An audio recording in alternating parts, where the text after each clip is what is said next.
Hello children, I am Slojana. Welcome to 8th standard social science class. Now I am going to teach about hazards. Hazards are defined as a thing, person, event or factors that poses a threat to people, structures or economic asset and which may cause a disaster. பேரிடர்னு சொல்கிறது ஒரு பொருளோ நபரோ நிகழ்வோ அல்லது காரணியோ மக்கள் அல்லது கட்டமைப்பு மற்றும் பொருளாதார வளங்களுக்கு அச்சுறுத்தலாகவும் இழப்பு ஏற்படுத்தும் வகையிலும் அமைந்தால் அது ஹசார்ட்ஸ்னு சொல்லப்படும். தென் natural hazards. A natural hazard is a natural process and event that is a potential threat to human life and property. இப்போ இயற்கை பேரிடர்னு சொல்லும்போது மனித உயிர்கள் மற்றும் உடைமைகளுக்கு ஒரு த்ரெட்டனிங் ஏற்படுத்துறது இயற்கையான நேச்சுரல் ஹசார்ட்ஸ்ன்னு நம்ம சொல்கிறோம். Then disaster is a hazardous event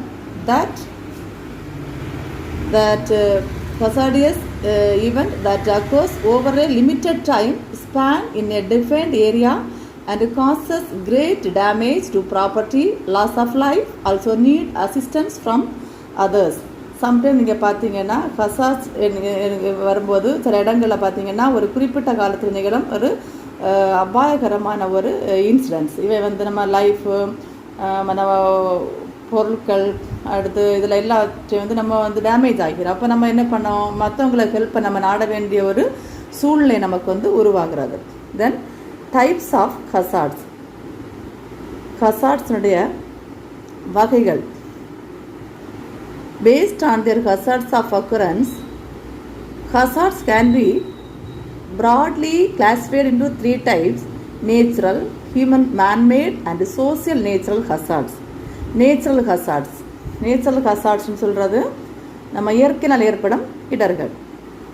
These are the result of natural processes and man has no role to play in such hazards. The main example of natural hazards are earthquake, flood, cyclonic storm, droughts, landslides, tsunami and volcanic eruption. நம்ம இயற்கையிலே வர ஹசார்ட்ஸை பார்த்தீங்கன்னா அதுக்கு example எர்த்துக்வேக்ஸ், flood means வெள்ளப்பெருக்கு, சைக்ளானிக் ஸ்ட்ராம் சூறாவளி புயல்கள், drought பஞ்சம் வறட்சி, தென் லேண்ட்ஸ்லைட்ஸ் மீன்ஸ் நிலச்சரிவுகள், tsunami and volcanic eruptions means இந்த எரிமலை கக்கிறது. இதெல்லாம் நேச்சுரல் இயற்கையாகவே ஏற்படுறது. Then human made hazards. Human made ஹசார்ட்ஸ்ன்னு சொல்கிறது பார்த்தீங்கன்னா மனிதனால் உருவாக்குற இடர்கள். These are caused by undesirable activities of human. It can be the result of an accident such as industrial chemical leak or oil spill or an international act such hazards can disturb the safety, health, welfare of people and cause damage or destruction to property. The following are the example of human man-made hazards. They are explosion, hazardous waste, pollution of air, water and land, dam failures, wars or civil conflict and terrorism. இந்த மனிதனால் வர்ற இடர்களை நீங்கள் பார்த்தீங்கன்னா அதுக்கு நம்ம நிறைய ஏராளமான examples நம்ம சொல்லலாம். ஆக்சிடெண்ட் யார் நம்ம மனிதன் உருவாக்குறது. அப்புறம் பார்த்தீங்கன்னா ஆயில் லீக்கேஜு, கெமிக்கல் லீக்கேஜு, அப்புறம் தென் இதெல்லாம் மனிதனால் உருவாக்கப்படுற இடர்கள். அது பார்த்தீங்கன்னா ஹசார்டியஸ் வேஸ்ட்டு, பொல்யூஷன் ஆஃப் ஏர், காற்று மாசுபடுறது, அப்புறம் வாட்டரில் பொல்யூஷன் ஏற்படுத்துறது, நிலத்தில் பொல்யூஷன் ஏற்படுத்துறது, டேம் ஃபெயிலியர்ஸ்னு சொல்லும்போது டேம் ஓவர்ஃப்ளோ ஆகி அது ஓவர்ஃப்ளோ ஆகும்போது டேம் ஃபுல்ஃபில் ஆகி அது உடஞ்சி வெள்ளப்பெருக்கு ஏற்பட்டு அதன் மூலம் அழிவுகள் ஏற்படும். இப்போ போர் ஏற்படும் போது அதன் மூலம் அழிவுகள் நமக்கு வரலாம். இந்த மாதிரிப்பட்ட அழிவுகள் மனிதன் ஏற்படுத்துகிற ஹசார்ட்ஸ். தென் சோசியல் நேச்சுரல் ஹசார்ட்ஸ். சொல்கிறது சமூக இயற்கை இடர்கள். இதை பார்த்தீங்கன்னா the frequent and intensity floods, the frequent and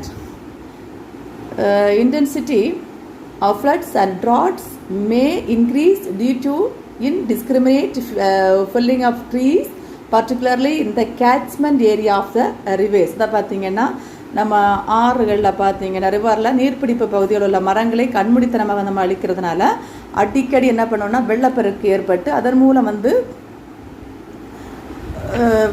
அடிக்கடி வெள்ளப்பெருக்கு மற்றும் வறட்சியும் ஏற்படுகிறது. ட்ராட்ஸும் ஃப்ளட்ஸும் இதன் மூலம் வந்து ஏற்படுகிறது. தென் landslides are caused by natural forces and their frequency and impact may be aggravated as a result of construction of roads, houses, etc. in mountainous areas,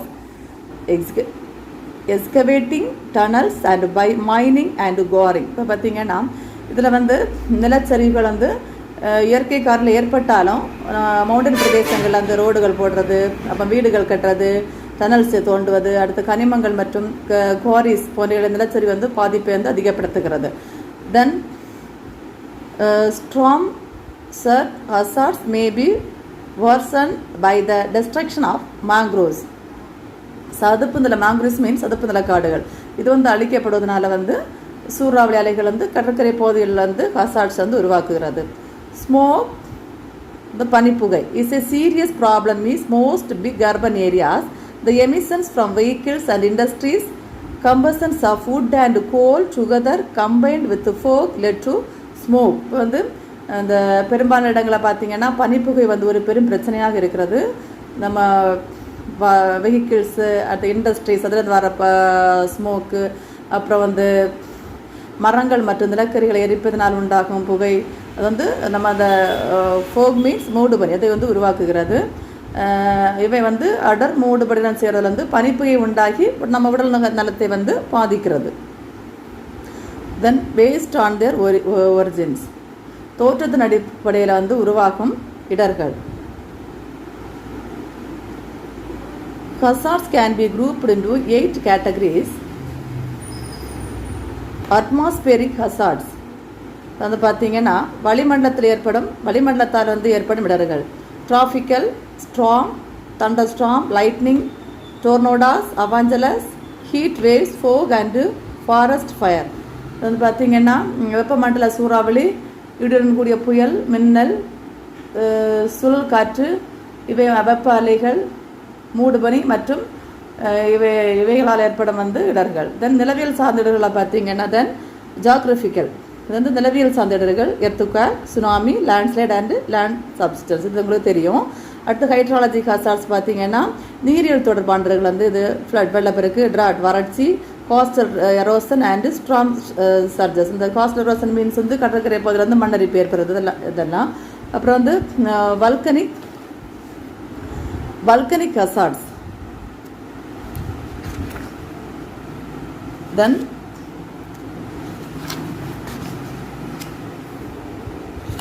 volcanic hazards. Volcanic hazards, eruption and lava flows. இந்த volcanic eruption சொல்கிறது வந்து எரிமலை வெடிப்பு மற்றும் lava, இதனால் ஏற்படும் இடர்கள். அடுத்து வந்து பார்த்தீங்கன்னா பயாலஜிக்கல் ஹசார்ட்ஸ், அது வந்து உயிரியல் சார்ந்த இடர்கள் வந்து chicken pox, small pox, AIDS and killer bees, இதெல்லாம் வந்து இப்போ வந்து நம்ம அந்த கொரோனா வைரஸ் கூட இதில் அடங்கும்.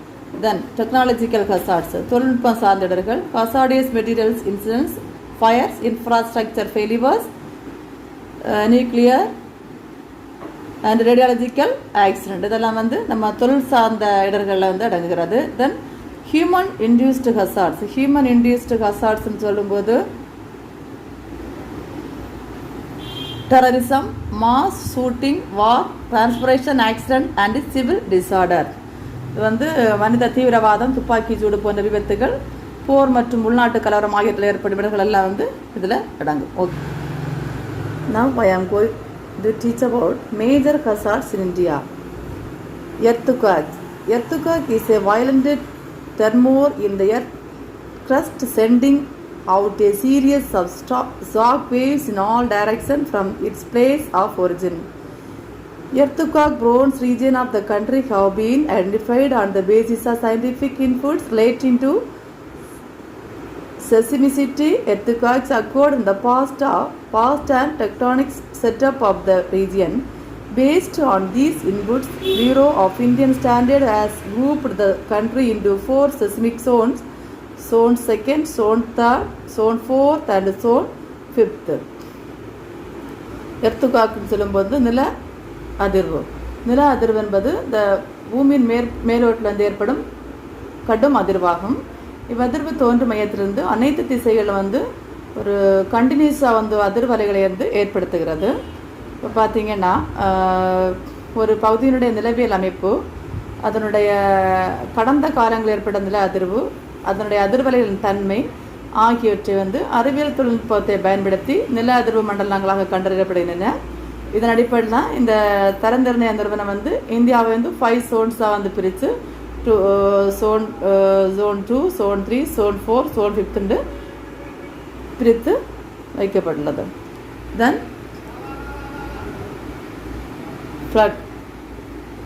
ஃப்ளட்னு சொல்லும்போது வெள்ளப்பெருக்கு. Flood is an event in which a part of the earth surface gets inundated. Heavy rainfall and large waves in seas are the common causes of flood. பார்த்தீங்கன்னா கனமழை மற்றும் கடல்கள் உருவாகும் பேரலைகளால் புவியின் மேற்பரப்பில் உள்ள ஒரு பகுதி நீரினால் மூழ்கடிக்கப்படுகிறதால் வெள்ளப்பெருக்கு நமக்கு ஏற்படுகிறது. தென் major causes of floods are meteorological factors. வானிலை காரணிகள் பார்த்தீங்கன்னா heavy rainfall, tropical cyclone, cloud burst கனமழை, அயனமண்டல சூறாவளி, மேகவெடிப்பு. தென் physical factors பார்த்தீங்கன்னா இயற்கை காரணிகள், large catchment area, inadequate drainage arrangement, பரந்த நீர்பிடிப்பு பகுதிகள், போதிய வடிகால் அமைப்பு இல்லாமை. தென் ஹியூமன் ஃபேக்டர்ஸ்ன்னு சொல்லும்போது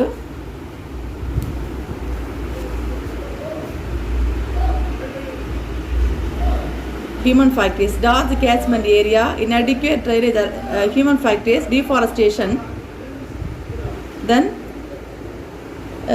siltation, faulty agriculture practices, faulty irrigation practices, collapse of dam, accelerated urbanization. பார்த்தீங்கன்னா காடழிப்பு, வண்டல் படிகள், முறையற்ற வேளாண் முறைகள், முறையற்ற நீர்ப்பாசன முறைகள், அணைகள் உடைதல் மற்றும் நகரமயமாதல், இதெல்லாம் நம்ம ஹியூமன் காசஸில் அடங்கும். தென் major flood bronze area in India, இதெல்லாம் பார்த்தீங்கன்னா Haryana, Uttar Pradesh, north Bihar, west Bengal and Brahmaputra Valley are the major flood prone area in the northern East India.